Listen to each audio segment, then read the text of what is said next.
Chapter 1. Recommitment. It is a lovely May evening. Through my study window I have been watching, as evening falls, the fractured, snow-covered surfaces of the Cascade Mountains slowly turn from white through gold to pink and shades of blue-gray. I am 65, and I can hardly believe it. Sometimes I feel it, but more often I don't. I have been reminded of my age during the past 5 years whenever a clerk is asked, "Are you a senior citizen, sir?" At once I am reduced to irrelevance and feebleness. Whoever would want to be a senior citizen? I may be 65, but I don't enjoy being categorized. I'm me. Oh, I know. They have to ask, and they generally ask kindly. I should not react as I do. I still have lessons to learn.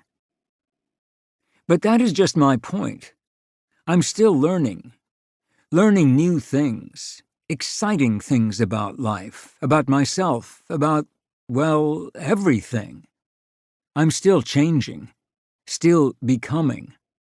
I am an old dog learning new tricks.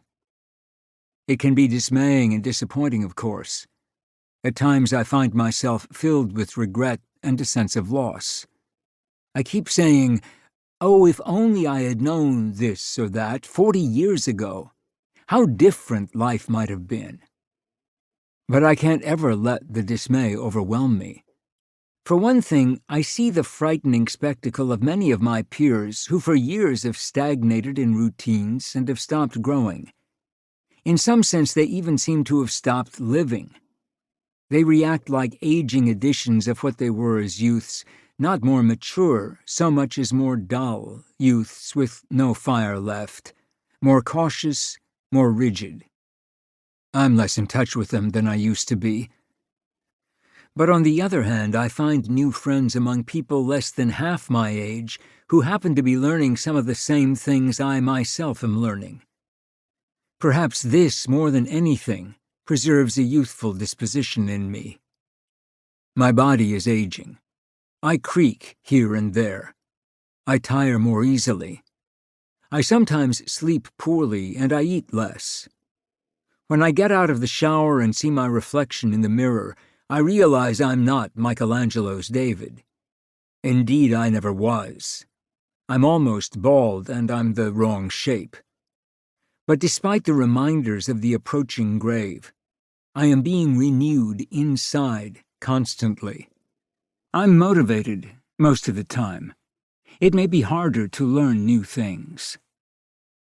Occasionally, I even rebel. But on the whole, I have greater desires to learn, more hope, more push than when I was younger. And I think I know why. It has to do with commitment.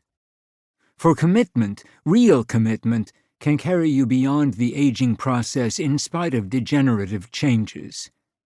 Age need not always be a dull descent into apathy and decrepitude. Something is happening inside me that refuses to let me lie down and vegetate. I experience more than I used to, stronger emotional pain and greater joy. I'm more intensely alive, more in love with my wife, more awed by creation, and more spellbound before any newborn child. And it goes back to something that happened when I took an early retirement over 6 years ago from both psychiatric practice and academic life, although the process has really been going on since I was 16. Let me say again that I still feel my age, but the life inside me refuses to be suppressed by my aging body. Paradise tarnished. I retired because the demands of writing books began to compete with the psychiatric and academic sides of my life, and I had to choose one or the other. After praying about the matter for a year or two, my wife, Lori, and I decided I should opt for writing. So we bought a fairly isolated condominium on the shore of a large lake that had several thousand islands.